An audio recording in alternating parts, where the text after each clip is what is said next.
नमस्कार दोस्तों, मैं आपका होस्ट लुकेंद्र कुमार और स्वागत करता हूं आपका basic science series YouTube channel में। आप जानते हैं कि इस चैनल में हम ऐसी बातें डिस्कस करते हैं जो हमारी डे टू डे लाइफ में बहुत ज़रूरी होती हैं, स्टूडेंट्स के लिए ज़रूरी होती हैं। हमने फेलोशिप के ऊपर वीडियो बनाए, हमने बहुत सारी वीडियो बनाए हैं, जिसमें मैंने एक वीडियो बनाया था प्रोबायोटिक्स के ऊपर। मैं एक्सप्लेन कर रहा था कि प्रोबायोटिक्स क्या होती हैं। उसमें मैंने बताया था कि बैक्टीरिया ही होते हैं जो प्रोबायोटिक्स होती हैं। तो अभी आप जो स्ट्रक्चर देख रहे हैं अपनी स्क्रीन के ऊपर, वो एक बैक्टीरिया का स्ट्रक्चर है। और इस वीडियो में ये स्ट्रक्चर जो है ये आपके सामने मैं क्रिएट करूँगा using the simple power point software. उसमें जो फीचर्स हैं उनको यूज़ करके आपको एक्सप्लेन करने की कोशिश करूँगा कि उसमें क्या क्या चीज़ें होती हैं। देखिए दोस्तों, बैक्टीरिया के बारे में जानना बहुत ज़रूरी है। बैक्टीरिया हमारे हमारे शरीर का जो है वो एक इम्पॉर्टेंट ऑर्गन की तरह इसको आज की डेट में कंसीडर किया जा रहा है। अगर मैं आपको एक इंटरेस्टिंग फैक्ट बताऊं कि हमारे शरीर में बैक्टीरियल सेल जो होते हैं वो नंबर में ज़्यादा होते हैं हमारे जो ह्यूमन सेल से। यानी हमारे शरीर में, हमारे इस वक्त जो शरीर में बैक्टीरिया हैं वो हमारे जो शरीर की कोशिकाएं हैं उनसे ज़्यादा हैं। और जो उनके अंदर जो जेनेटिक मटेरियल यानी डीएनए यानी जीन्स हैं वो बहुत ही ज़्यादा हैं।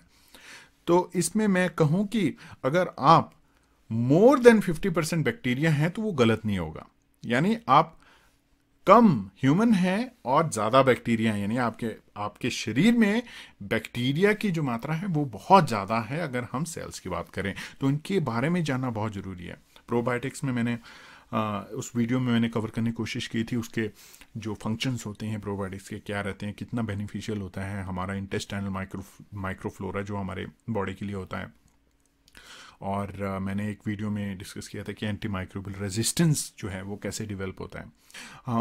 कि हमें पता होना चाहिए कि एक बैक्टीरिया जो है वो दिखता कैसे है। तो ये जो टॉपिक है उसमें मैं एक्सप्लेन करूंगा। अब ये टॉपिक इम्पॉर्टेंट उन बच्चों के लिए भी हैं जो तैयारी कर रहे हैं कॉम्पिटिटिव एग्ज़ाम की। बेसिक जो एग्ज़ाम्स होते हैं उसमें साइंस के जो बेसिक्स होते हैं उनमें पूछा जाता है।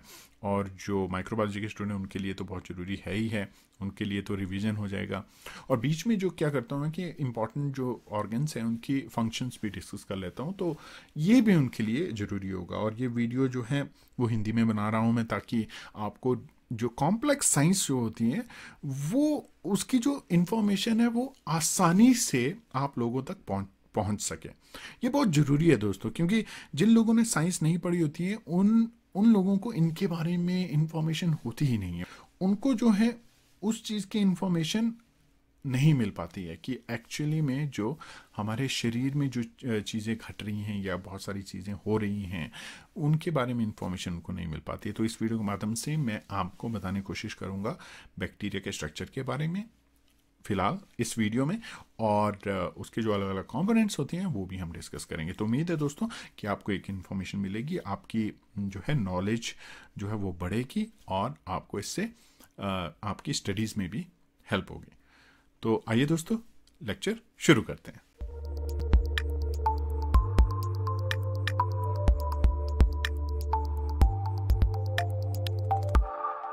तो आइए दोस्तों शुरू करते हैं, बैक्टीरिया की डिज़ाइनिंग प्रोसेस शुरू करते हैं, बनाते हैं बैक्टीरिया का स्ट्रक्चर और अलग अलग जो कंपोनेंट्स हैं वो बैक्टीरिया के हम इसमें डिस्कस करेंगे। सबसे पहले शेप जो अगर सेलेक्ट करूं मैं, तो मेरे पास जो बेसिक शेप यहाँ पे है एक रेक्टेंगुलर शेप है और एक राउंड शेप भी है। तो इन दो शेप्स का एग्जांपल लेते हुए मैं आपको यहाँ समझाना चाहता हूँ कि जो बैक्टीरिया होता है उसके जो क्लासिफिकेशन होती है वो शेप्स के बेसिस के ऊपर भी होती है। अगर राउंड है तो उसको कोकस कहा जाता है, और इस तरह से रॉड शेप है तो उसको बेसिलाई भी कहा जाता है। तो अभी मैं यहाँ पे जो है बेसिलाई का स्ट्रक्चर बनाऊंगा। जैसे इकोलाई सेल होता है वो रॉड शेप होता है, और जो स्पेसिफिक रॉड शेप बैक्टीरिया इसमें अगर मैं बात करूं तो मैं यहाँ पे इकोलाई का स्ट्रक्चर बनाने की कोशिश करूंगा, जो कि एक ग्राम नेगेटिव बैक्टीरिया है। बैक्टीरिया को ग्राम पॉजिटिव और gram negative on the basis of their cell wall structure, यानी जो बैक्टीरिया की आउटर लेयर होती है, सतह जो होती है, वो ग्राम नेगेटिव के केस में अलग होती है, ग्राम पॉजिटिव के केस में अलग होती है। तो यहाँ पे जो है मैं स्ट्रक्चर बनाऊंगा एक ग्राम नेगेटिव सेल का, तो ग्राम नेगेटिव सेल में जो लेयर होती है वो ट्रिपल लेयर होती है, उसका स्ट्रक्चर बनाऊंगा और मोटाइल बैक्टीरिया बनाऊंगा। तो ओवरऑल मैं आपको बताने की कोशिश कर रहा हूँ, यहाँ पे मैं स्ट्रक्चर बनाऊंगा एक बेसिलाई बैक्टीरिया का जो कि मोटाइल है और ग्राम नेगेटिव है, जिसमें अगर मैं एग्जांपल की बात करूँ तो आप साल्मोनेला भी इसमें आते हैं और इकोलाई भी एक तरह का एग्जांपल है इसके लिए। तो आइए दोस्तों शुरू करते हैं डिज़ाइनिंग प्रोसेस और धीरे धीरे कोशिश करते हैं सारी बातें समझने की कि क्या क्या इंपॉर्टेंट स्ट्रक्चर्स प्रेजेंट होते हैं बैक्टीरिया में। तो इसको सबसे पहले थोड़ा सा ना मैं एक कैप्सुलर शेप दे देता हूँ बैक्टीरिया की। थोड़ा सा एजेस को जो है यहाँ से आप चेंज कर सकते हैं, इस पर्टिकुलर बेसिक फंक्शन से स्ट्रक्चरल चेंज कर सकते हैं आप थोड़ा सा इसका, और ये देख सकते हैं कि आप एक कैप्सुलर काइंड ऑफ शेप बन रही है बैक्टीरिया की। तो अगर जो है इसमें अगर आप कलर चेंज करना चाहें तो थोड़ा सा हमेशा मैं कोशिश करता हूँ कि डल कलर्स का इस्तेमाल करूँ। आप अपनी तरफ से जो भी आपको कलर पसंद है उस तरह से आप यूज़ कर सकते हैं। तो इसको मैं आउटर जो है इस तरह का कलर दे रहा हूँ। तो आप देखेंगे कि एक ऑलरेडी जो आउटलाइन है वो इसमें प्रेजेंट है, आप इसको हटा भी सकते हैं। तो चलिए इसको थोड़ा सा डार्क कर लेते हैं। अब सबसे पहले जो बैक्टीरिया का जो मैं स्ट्रक्चर बनाने की यहाँ पे कोशिश कर रहा हूँ, तो उसमें सबसे पहले मैं बनाऊंगा बैक्टीरिया की cell wall, outer layer, boundary जिसको कह सकते हैं। तो जो बैक्टीरिया होता है आप जानते हैं कि एक तरह कोशिका होती है, उसकी आउटर लेयर होती है। तो अलग अलग बैक्टीरिया में अलग अलग तरह की होती है। तो ग्राम नेगेटिव की केस में मैं ग्राम नेगेटिव की बनाने की कोशिश करता हूँ यहाँ पे। तो उसको बनाने के लिए मैं सिंपली क्या करूँगा कि इसी शेप को तो कॉपी करके इसको थोड़ा सा स्मॉल कर दूंगा साइज इसका, और वहीं इसके अंदर पेस्ट कर दूंगा। आप देखेंगे कि एक बाउंड्री वॉल जो है बन रही है। तो अगर आपको मल्टीपल लेयर्स बनानी है तो आप जो है कॉन्स्टेंटली यही प्रोसेस दोहरा सकते हैं। देखिए जो सिंपली जो है आपके पास एक आर्टिफैक्ट आ गया कि एक इंटरनल लेयर क्रिएट हो गई यहां पे। तो अब मैं जो है इसकी जो आउटलाइन भी चेंज करूंगा। तो अगर मैं इसको अलग कलर से रिप्रेजेंट करूं तो आप देखिए यहाँ पे आप देख सकते हैं कि एक नई लेयर जो है वो अपीयर हो रही है। और इंटरनल अगर इसका कलर में चेंज करूं, इंटरनल जो कंपोनेंट है, तो इसमें जो है आपको साइटोप्लाज्म की अपीयरेंस आएगी। तो जो बैक्टीरिया की जो लेयर होती है उसमें आउटर लेयर जो होती है वो लिपिड की होती है, मिडिल लेयर जो होती है वो पेप्टाइडोग्लाइकिन की होती है, उसके बाद अगेन इंटरनल जो लेयर होती है वो लिपिड की होती है। तो अभी मैं डिटेल में जाने की इसमें कोई मेरा फोकस नहीं है कि मैं डिटेल में सेल वॉल को डिस्कस करूं, बस ये मैं आपको बताने की कोशिश कर रहा हूं यहाँ पे कि जो बैक्टीरिया की जो सेल वॉल होती है वो दो तरह की होती है। इसमें ग्राम नेगेटिव के केस में जो होती है वो ट्रिपल लेयर होती है, आउटर लिपिड, उसके बाद पेप्टाइडोग्लाइकिन और उसके बाद इनर।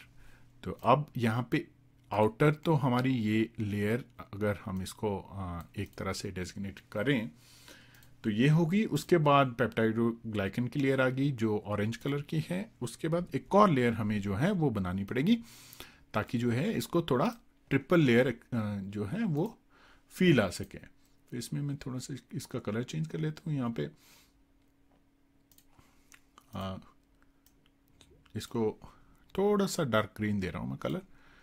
और ये आपके पास इंटरनल कंपोनेंट जो आ गया, ये वाला जो कंपोनेंट है ये साइटोप्लाज्म हो गया। तो अब क्या करेंगे, हम इसको लेबल कर देते हैं दोस्तों। सबसे पहले तो आउटर लेयर को लेबल कर लेते हैं। लेबलिंग के लिए यहाँ पे मैं इसका आउटर लिपिड लेयर और लिख लेता हूँ, और इसमें जो है एक लाइन इफेक्ट यूज करके मैं इसको लेबल भी कर लेता हूँ यहाँ पे। ये देखिए, तो ये आपका मूव भी हो सकता है, इसके साथ आप पूरा दोनों को मूव कर सकते हैं। और इसको जो है थोड़ा सा वो डार्क कलर दे देते हैं ताकि ये क्लियर हो, और इसको आप डिटैच भी कर सकते हैं इसके साथ, but anyways it looks good, right. तो अब आप देख रहे हैं कि आउटर हो गई। अब हमने मिडल जो लेयर है पेप्टाइडोग्लाइकिन जो मैं कह रहा हूँ, ये एक स्पेसिफिक मॉलिक्यूल है बैक्टीरिया का, और बहुत सारे फंक्शन जो है ये पर्टिकुलर मॉलिक्यूल रोल प्ले करता है, जिसमें मोस्ट ऑफ द टाइम सबसे मेन जो फंक्शन है वो बैक्टीरिया को प्रोटेक्ट करना है, बैक्टीरिया को एक स्ट्रॉन्ग वॉल जो है प्रोवाइड करना है। इसीलिए जो बैक्टीरिया का स्ट्रक्चर होता है वो बहुत फर्म होता है, और जो आउटर लेयर जो होती है वो बहुत प्रोटेक्टिव होती है, क्योंकि उसमें जो है एक पेप्टाइडोग्लाइकन की एक लेयर होती है। वो पॉजिटिव के केस में भी होती है, ग्राम पॉजिटिव के केस में भी होती है, ग्राम नेगेटिव के केस में भी होती है। अगर आपको ग्राम पॉजिटिव और ग्राम नेगेटिव, जो बार बार मैं ये कह रहा हूँ, नहीं है अभी इन्फॉर्मेशन इनके बारे में जानकारी नहीं है, तो आप एक वीडियो देख सकते हैं। मैंने एक वीडियो बनाया था इसके ऊपर, जो मेरे इंग्लिश बेसिक साइंस चैनल के ऊपर है। उसमें मैंने एक्सप्लेन किया कि ग्राम पॉजिटिव ग्राम नेगेटिव क्या है। सेल वॉल के स्ट्रक्चर भी मैं बना चुका हूँ उसमें, लेकिन बहरहाल अभी हम डिटेल में नहीं जाएंगे। बाद में मैं इसके ऊपर डिटेल में वीडियो आपके लिए ज़रूर लेके आऊँगा। लेकिन अभी आप ये ध्यान रखिए कि जो बैक्टीरिया का जो स्ट्रक्चर है वो ग्राम पॉजिटिव और ग्राम नेगेटिव में जनरली जो क्लासीफाई किया है। ग्राम नेगेटिव के केस में जो अभी हम बना रहे हैं वो जो सेल वॉल होती है वो ट्रिपल लेयर होती है, outer, middle peptidoglycan and inner. Outer और इनर जो है वो लिपिड लेयर्स होती हैं। तो इनर को भी लेबल कर लेते हैं। उम्मीद है दोस्तों आपको एक क्लैरिटी तो हो गई कि बैक्टीरिया की जो सेल वॉल होती है वो किस तरह की होती है। तो अभी मैं इसमें यहाँ पे एक और जो है वो लेबल ऐड कर लेता हूँ यहाँ पे, और इसको जो है थर्ड लेयर को भी लेबल कर लेता हूँ।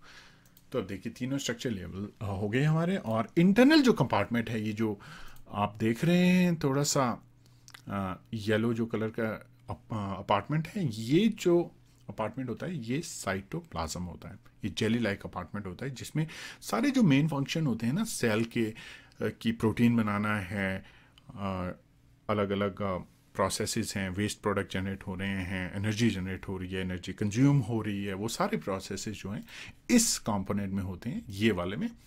तो इसको अगर मैं थोड़ा सा अलग कलर दूं, आप जो हैं खुद डिसाइड कर सकते हैं। अभी आप कंट्रोल में हैं, आप जिस तरह से चाहें, जैसे भी चाहें इसको चेंज कर सकते हैं। और इस केस में मैंने थोड़ा सा इसको डार्क कलर दिया है, तो आप देख सकते हैं कि ये जो साइटोप्लाज्म जो है यहाँ पे एक कंपार्टमेंट जो बन गया। अब इसके अंदर मेन कंपोनेंट होते हैं जो इंटरनल ऑर्गेनेल्स जो होती हैं, वो जो सेंसिटिव मॉलिक्यूल्स होते हैं, इंपॉर्टेंट मॉलिक्यूल्स होते हैं जो सेल को सर्वाइव करने के लिए इंपॉर्टेंट होते हैं, वो सारे यहाँ पे हैं। तो इसको भी हम अभी लेबल कर देते हैं दोस्तों। तो ये इसको भी मैं लेबल कर देता हूँ, और मैं यहाँ से आप जो है इस तरह से कॉपी कर सकते हैं और इसको डायरेक्ट कर सकते हैं कि ये आपने साइटोप्लाज्म बनाने की कोशिश, यहाँ पे आप साइटोप्लाज्म को दिखाने की कोशिश कर रहे हैं। अब जो नेक्स्ट जो है मैंने आपको बताया था कि इसमें मैं जो बैक्टीरियल सेल जो बना रहा हूँ वो बैक्टीरियल सेल होगा मोटाइल, यानी मूव करेगा। मूव करने के लिए जो स्पेशल स्ट्रक्चर जो बैक्टीरिया में होता है उसको कहते हैं फ्लैजेलम। अब अगर आप देखें किस तरह से डिज़ाइन कर सकते हैं आप इसमें शेप्स जो हैं आपको इस पर्टिकुलर सॉफ्टवेयर, जैसे पावर पॉइंट अभी मैं यूज़ कर रहा हूँ, तो इसमें आप जो है मैनुअल जो है शेप डिज़ाइन कर सकते हैं। तो आप इस तरह से ये देखिए जो है फ्लैजेला के लिए इस तरह से एक स्ट्रक्चर क्रिएट कर सकते हैं। तो फ्लैजेला बेसिकली एक टेल टाइप स्ट्रक्चर होता है, एक रोप लाइक स्ट्रक्चर होता है जो बैक्टीरिया को मूवमेंट में हेल्प करता है। तो ये देखिए एक रोप लाइक स्ट्रक्चर जो है आपको दिख रहा होगा। मैं इसको थोड़ा सा ना इसको कलर दे देता हूँ, इसको थोड़ा, इसको डार्क कलर दे दिया जाए तो ये ज़्यादा अच्छे ढंग से विजिबल हो जाएगा आपके लिए। तो देखिए अगर आप में जो है बैक्टीरिया जो है सिंगल फ्लैजेलम है तो आप इस तरह से प्रेजेंट कर सकते हैं।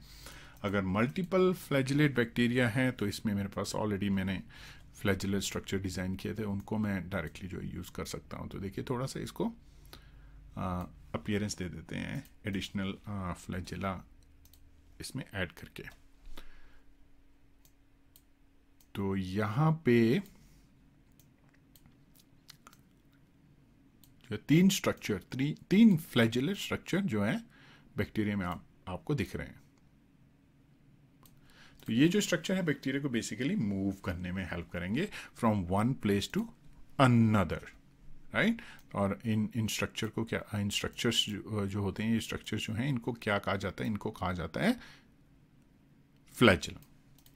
तो ये देखिए यहाँ पे जो है, ये जो है सेल वॉल में आपके इनकॉर्पोरेटेड है और इनका फंक्शन है कि बैक्टीरिया का जो है one place to another place जो है मूव करना है। तो इसको भी हम लेबल कर देते हैं यहाँ पे क्लैरिटी के लिए। ओके, तो अब आप देख रहे हैं कि एक बेसिक लेआउट जो है ना बैक्टीरिया का एक रेडी हो गया है, जिसमें आपके पास आउटर सेल वॉल है, उसके बाद आपके पास साइटोप्लाज्म है, फ्लैजेलर स्ट्रक्चर भी हमने बना लिए। अब जो है एक और आउटर स्ट्रक्चर होता है बैक्टीरिया में, वो है पिलाई। पिलाई का क्या रोल है? पिलाई ऐसे हेयर लाइक स्ट्रक्चर होते हैं, स्मॉल स्ट्रक्चर्स होते हैं बैक्टीरिया के सरफेस के ऊपर, जो उसको जो है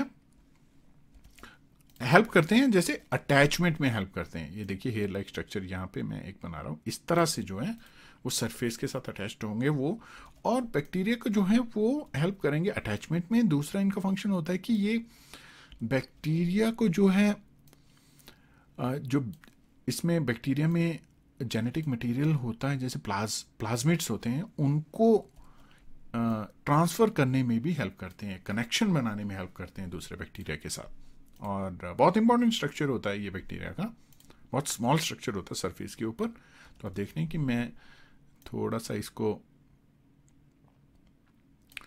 जो है इस तरह से बनाने की कोशिश कर रहा हूँ ताकि ये विजिबल भी हो और ये स्ट्रक्चर आपको यहाँ पे सरफेस पे क्लियरली दिख जाए। तो इसलिए मैं थोड़ा सा इनको बड़ा सा बनाने की कोशिश कर रहा हूँ। तो ये देखिए, जो बैक्टीरिया का जो स्केरी लुक होता है ये इसकी वजह से आता है, एक बढ़िया सा इफेक्ट आ जाता है बैक्टीरियल सेल के ऊपर। तो अभी इसमें मुझे थोड़ा टाइम लगेगा, तो मैं फास्ट फॉरवर्ड करूँगा ये पर्टिकुलर सेक्शन वीडियो का।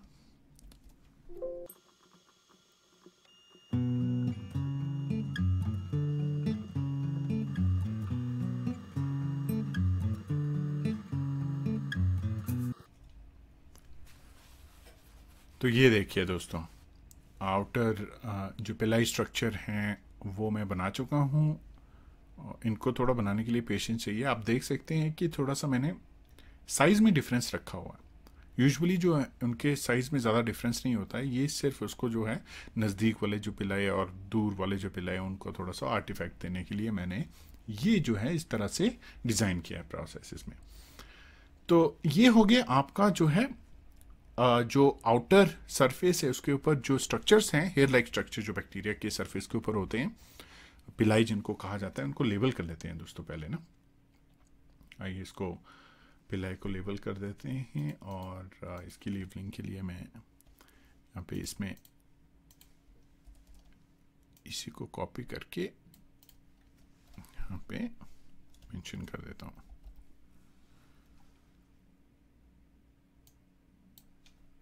तो ये हो गए पिलाई स्ट्रक्चर्स।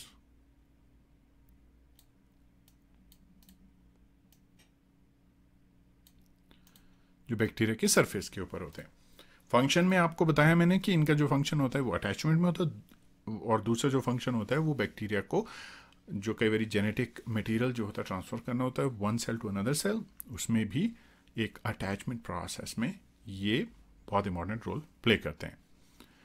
तो ये बेसिक आउटलाइन होगी बैक्टीरिया की, ये बेसिक स्ट्रक्चर्स हो गए। अब इंटरनल स्ट्रक्चर्स की अगर हम बात करें तो सबसे इंपॉर्टेंट बात आती है कि जो बैक्टीरिया में जो बैक्टीरिया को चाहिए कि उसको अलग अलग तरह के न्यूट्रिएंट्स चाहिए और उसके लिए बहुत सारी प्रोटीन्स बनानी ज़रूरी हैं, जो कि बहुत सारे एंजाइम जो हैं वो प्रोड्यूस होते हैं।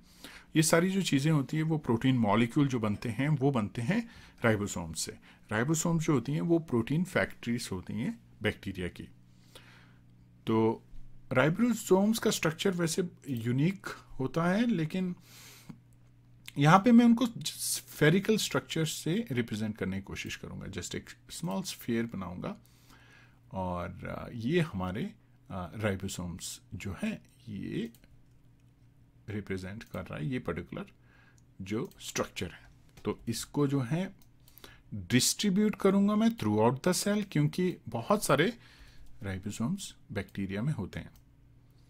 यूकैरियोटिक सेल यानी हमारी जो कोशिकाएं होती हैं उनके अंदर भी राइबोसोम्स होते हैं, और बेसिक डिफरेंस जो होता है वो रहता है बैक्टीरियल और यूकैरियोटिक यानी ह्यूमन राइबोसोम्स में। वो हम डिस्कस करेंगे लेटर, जो हमारे अपकमिंग वीडियोस होंगे उसमें जो है वो चीज़ें डिटेल में हम डिस्कस कर सकते हैं। लेकिन फंक्शन जो मेन फंक्शन है वो सेम रहता है कि प्रोटीन बनाना है, डीएनए से प्रोटीन बनाना है। तो मैं यहाँ पे थोड़ा सा यूनिफॉर्मली डिस्ट्रीब्यूट कर देता हूँ, क्योंकि बहुत सारे होते हैं ये स्ट्रक्चर्स जो हैं यूनिफॉर्मली डिस्ट्रीब्यूटेड होते हैं बैक्टीरियल सेल के अंदर। तो इस तरह से ये राइबोसोम्स हो गए। ये देखिए, अभी इसको भी हम स्पेसिफिक स्ट्रक्चर को भी लेबल कर लेते हैं। मैं आपको बता चुका हूँ कि इसका एक फंक्शन होता है। इसका फंक्शन क्या रहता है?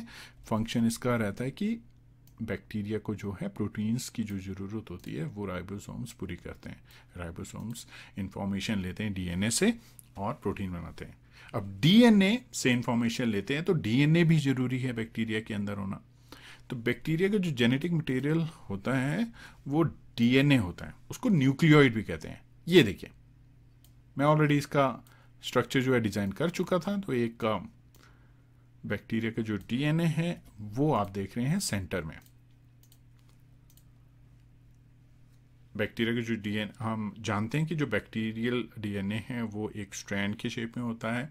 तो यहाँ पे जस्ट मैंने उसको रिप्रेजेंट किया है कि एक बंडल है स्ट्रैंड का, बट इसका जो स्ट्रक्चर होता है, एक्चुअल जो स्ट्रक्चर होता है वो मोर कॉम्प्लिकेटेड होता है देन दैट, राइट। बट अभी जो है हम सिर्फ ये जानने की कोशिश कर रहे हैं कि जो बैक्टीरिया का जो स्ट्रक्चर क्या है, क्या क्या इसमें कंपोनेंट्स हैं। अब अगर डीएनए यानी न्यूक्लियोइड, बैक्टीरिया के न्यूक्लियोइड की बात करूं मैं, तो उसका जो मेन फंक्शन रहता है वो रहता है कि सारी जो बेसिक इंफॉर्मेशन होती है, जीन्स की जो इंफॉर्मेशन होती हैं वो स्टोर रहती है इस पर्टिकुलर स्ट्रक्चर में, न्यूक्लियोइड में।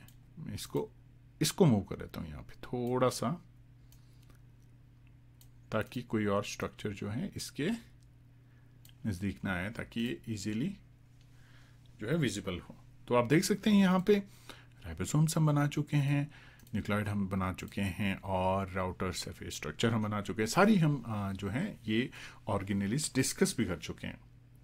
यहाँ पे एक और स्ट्रक्चर जो है वो मैं बनाऊंगा, जो बैक्टीरियल सेल का इंपॉर्टेंट स्ट्रक्चर है।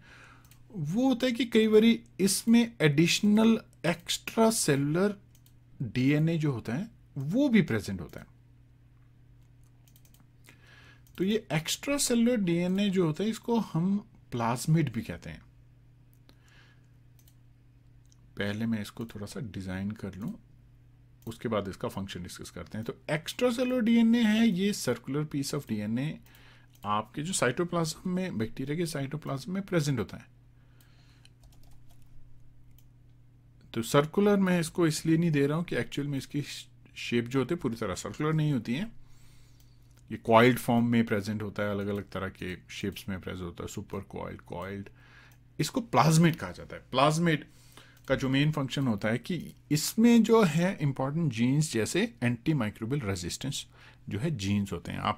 आपने एक वीडियो देखा होगा मेरे चैनल पे, मैंने बताया था कि एंटी माइक्रोबियल रेजिस्टेंस क्या होता है। एंटी माइक्रोबियल रेजिस्टेंस होता है कि बैक्टीरिया ऐसी प्रोटीन प्रोड्यूस करता है जो एंटीबायोटिक्स को न्यूट्रलाइज कर लेती हैं। वो प्रोटीन कहाँ से प्रोड्यूस होती हैं? वो प्रोटीन्स प्रोड्यूस होती हैं इन मॉलिक्यूल्स से। ये छोटे छोटे जो डीएनए के स्मॉल सर्कुलर पीसीस होते हैं, ये रिस्पॉन्सिबल होते हैं उन पर्टिकुलर प्रोटीन बनाने के लिए जो एंटीबायोटिक्स को न्यूट्रलाइज कर लेती हैं। तो इनको प्लाज्मिड्स कहा जाता है। और ये प्लाज्मिड जो हैं एक बैक्टीरिया से दूसरे बैक्टीरिया में ट्रांसफर होते हैं। जब बैक्टीरिया जो कांटेक्ट क्रिएट करते हैं पिलाई से, मैंने आपको बताया, तो वो इन पर्टिकुलर स्ट्रक्चर्स को ट्रांसफर कर लेते हैं। तो एक रेजिस्टेंट बैक्टीरिया दूसरे बैक्टीरिया को रेजिस्टेंट बना सकता है। तो ये सारी बातें दोस्तों डिटेल में हम डिस्कस करेंगे, डिटेल में किस तरह से ये प्रोसेस होते हैं ये सारी डिस्कस करेंगे। लेकिन सबसे पहले आपको ये जानना ज़रूरी है, आपका बेसिक कॉन्सेप्ट क्लियर करना आपको ज़रूरी है कि एक बैक्टीरियल सेल में क्या क्या चीज़ें होती हैं, क्या क्या उनके फंक्शन होते हैं, कैसा एक बैक्टीरियल जो सेल है वो दिखता है, क्या क्या अलग अलग कंपोनेंट होते हैं। तो इस वीडियो के माध्यम से मैं आपको बताने की कोशिश कर रहा हूँ कि ये देखिए इस तरह से जो है जो बैक्टीरिया जो है वो दिखता है। और बैक्टीरिया हम जानते हैं कि हमारे पूरे शरीर में हर जगह बैक्टीरिया जो है वो होता है। ब्लड में बैक्टीरिया नहीं होता है, जो यूरिनरी ब्लैडर है वहाँ पे बैक्टीरिया नहीं होता है। जो इंटरनल ऑर्गन होते हैं वो बैक्टीरिया उनमें नहीं होता है। लेकिन जो हमारा इंटेस्टाइन है उसमें जो है बहुत सारे बैक्टीरिया पाए जाते हैं, क्योंकि हम जब फूड जो है वो डाइजेस्ट करते हैं तो उससे जो न्यूट्रिशन प्रोड्यूस होता है वो हमारे लिए भी ज़रूरी है, जो हमारे जो इंटेस्टाइन बैक्टीरिया है उनके लिए भी ज़रूरी होता है। तो एक सिम्बायोसिस रिलेशनशिप होती है ह्यूमन और बैक्टीरिया केस में। तो ये जो है दोस्तों ये ओवरऑल स्ट्रक्चर हो गया, बेसिक स्ट्रक्चर हो गया बैक्टीरियल सेल का, जो मैंने कोशिश की कि आपको डिटेल में इजीली आसान भाषा में समझाने की कोशिश करूं, हिंदी में समझाने की कोशिश करूं कि ये देखिए इस तरह के स्ट्रक्चर होते हैं। तो अगर आपने ये वीडियो ध्यान से देखा होगा तो आपको कभी नहीं भूलेगा कि बैक्टीरिया का स्ट्रक्चर कैसे होता है, क्या क्या बेसिक चीज़ें होती हैं। आपके दिमाग में ये जो इम्प्रेशन है ये पूरी तरह से पड़ चुका होगा कि बैक्टीरियल सेल जो है ये चीज़ें होती हैं।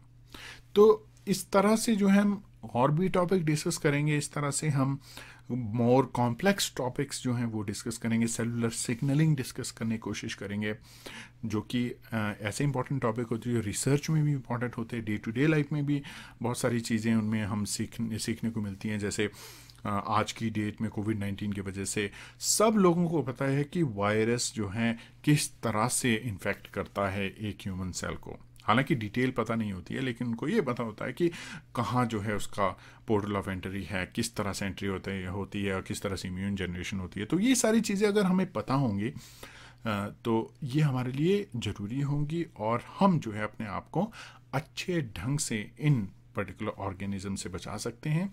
और बैक्टीरिया जो होते हैं वो पैथोजेनिक और नॉन पैथोजेनिक होते हैं, यानी फ्रेंडली बैक्टीरिया भी होते हैं और एनिमी बैक्टीरिया भी होते हैं। ठीक है, तो हमें जो है ये सारी चीज़ें जो पता होनी चाहिए। तो दोस्तों ये आपको मैंने टॉपिक जो है क्लियर करने की कोशिश की। उम्मीद है आपको अच्छा लगा होगा, वीडियो आपको समझ में आई होगी सारी चीज़ें जो मैंने आपको बताने की कोशिश की। अगले वीडियो में भी इसी तरह के टॉपिक लेके आऊँगा मैं, अलग अलग स्ट्रक्चर्स लेके आएंगे, उनको डिस्कस करेंगे हम और उन कॉन्सेप्ट्स को क्लियर करने की कोशिश करेंगे। तो दोस्तों अभी मुझे दीजिए इजाज़त, मैं मिलूँगा अगले वीडियो में। धन्यवाद दोस्तों।